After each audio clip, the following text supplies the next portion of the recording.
40-foot mega banner. Keir Starmer is a wanker. Outside Keir Starmer's home address, number 10 Downing Street.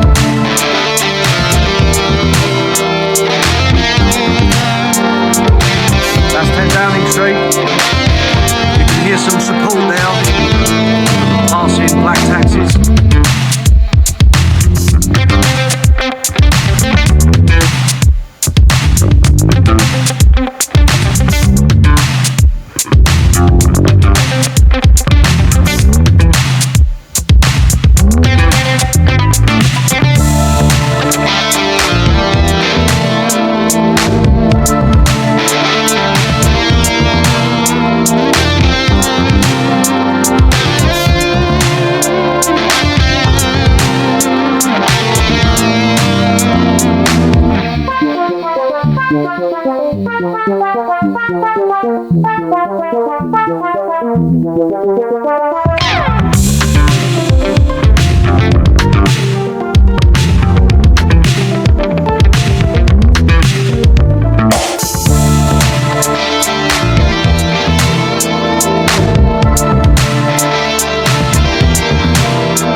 Far-right group Britain first made headlines again on Saturday after activists paraded a massive banner emblazoned with the words, "Keir Starmer is a nker" across several of the capital's most symbolic locations, including Trafalgar Square, Parliament, and finally Downing Street itself.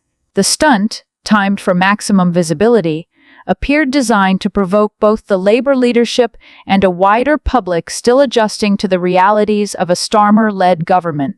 Footage shared by Britain first showed activists holding the banner directly outside the gates of 10 Downing Street, a calculated gesture toward the heart of political power.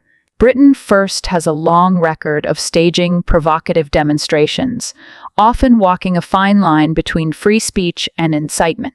This latest move reflects the group's broader campaign to brand Labour leader and Prime Minister Keir Starmer as out of touch with ordinary Britons, while rallying their own base with deliberately inflammatory slogans. Reaction to the banner was swift. Critics accused Britain First of debasing public discourse and undermining democratic debate with playground-level insults. Others, however, pointed out that the stunt reflects a growing frustration among segments of the public who feel alienated by Starmer's leadership and willing to rally behind blunt, even vulgar, expressions of dissent. The sight of a giant, coarse slogan unfurled in the shadow of Parliament is less a commentary on Starmer's policies than it is a reflection of Britain's polarized political climate. As mainstream politics struggles to address complex issues like immigration, cost of living, and national identity, fringe groups have found fertile ground in turning outrage into spectacle. Whether the banner is remembered as little more than a vulgar publicity stunt or as another warning sign of Britain's fractured political landscape may depend less on Britain First itself than on how Starmer and his government choose to respond. This is Preston Bates with Ben Habib, former Deputy Leader of Reform and Leader of Advance UK. Ben, how are you today? I'm very well indeed. We've got the weather, haven't we, Preston? We're very lucky here in the UK for a beautiful day like this on the back of a very ominous night in the United States. Will you tell me what you hope to see happen today? Because it is in the context of wider political violence and Tommy's ongoing arrests. And today's a heavy day. It feels a little heavy. The vigil for Charlie Kirk happened just 50 yards away. Yeah. What's on in your heart today, and what do you hope to see? So Charlie Kirk's killing has manifests itself in multiple ways. Obviously, there's the very human angle. You know, a beautiful wife, two beautiful children left without a father, which is absolutely tragic. That should never happen just because you're speaking. But the broader political implication of his death is that those who stand against freedom of speech have lost the argument. They can no longer debate. They had to resort to violence to shut him down. And if you lose the argument, you lose the democratic support that you had. And so we are winning. They can kill Charlie Kirk, they can kill me, but we will win, because the more they kill, the more we will win. The more it'll become self-evident through the democratic process that we're on the right side of this debate. And so, as devastating and awful as his death is, and any violence is, actually, it'll promote the cause. It won't shut us down. We will speak more loudly, and we will prevail. But the other thing I want to say is no one should ever be violent. We will not save civilization by being uncivilized. I'm in it to return my beautiful country to the beauty that it once had. And I can't do that if people are violent. We have to achieve that peacefully. Do you feel like there's a larger agenda to make us more hateful, more violent, have more animosity, more vitriol to divide and conquer us? Well, I think the state can justify affording itself greater and greater power if it can point to discord in communities and society. But it's the state that is creating that discord by mass immigration, progressive discrimination, the hideous sight of veterans sleeping rough and illegal migrants in four-star hotels. It's the state that is stoking division. And on the back of the division that it's stoking, it is now going to try and justify, for example, digital ID, invasion of our bank accounts, etc., etc. But if you need one really good optical representation of how the state is ever increasingly removed from the people, it's the metal fence outside Parliament, which gets bigger by the day. In the 1980s, there was nothing protecting Parliament. A member of the public could walk right up to the buildings. Then we had some IRA issues, and we put barricades up. And then that became bigger barricades. Then the road was barricaded. The road was made narrow so vehicles couldn't travel at speed. But I went to the House of Lords the other day, and I was horrified to see a 9-foot tall metal fence separating Parliament from the people. And there can be no better example of how our democracy has been broken than that metal fence. All those parliamentarians hiding behind a metal fence in contempt of the people. That's what it is. And we need to tear that metal fence down.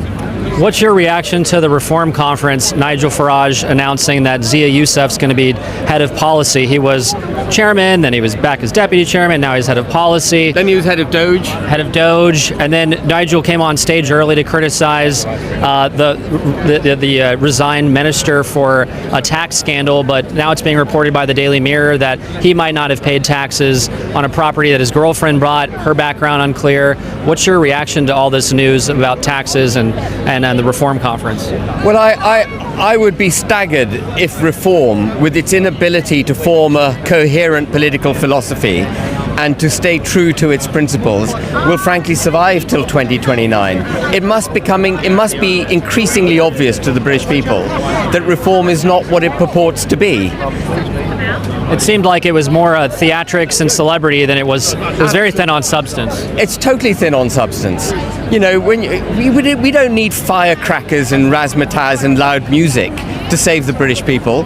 We need to point out what the issues are, and in revealing the issues, reveal the solutions, and then bravely stand for those solutions, which must be peaceable, democratic, for the benefit of the British people. It's simple, actually.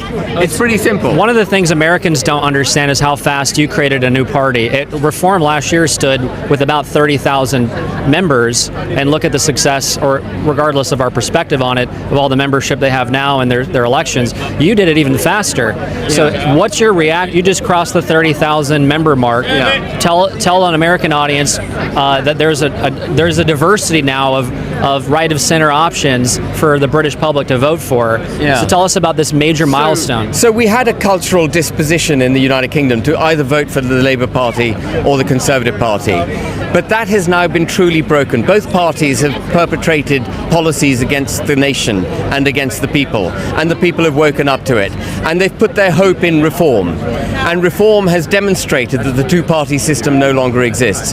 But it doesn't surprise. I mean, I was pleasantly surprised with the actual speed with which we moved, but I was always confident that we would reach our 30,000 self-imposed hurdle of members, because I had been in reform. I know the reformers, and the reformers were upset with the direction of travel of reform. So I knew I'd be able to take a lot of members very quickly. And we are going to be a force with which the political establishment is going to have to reckon. We're not going anywhere. The two-party system is broken, and we stand for what all these good people here want. We're the only party, Preston, that stand for what these people want. Well, I'm hearing that there's going to be a major scandal with Nigel this fall, and so the British people are going to need an alternative. So what's your final message to those watching the political space here or in the US? My final message is, beyond exercising your right to free speech, you have to get politically engaged. And the best way to do that is to join Advance UK.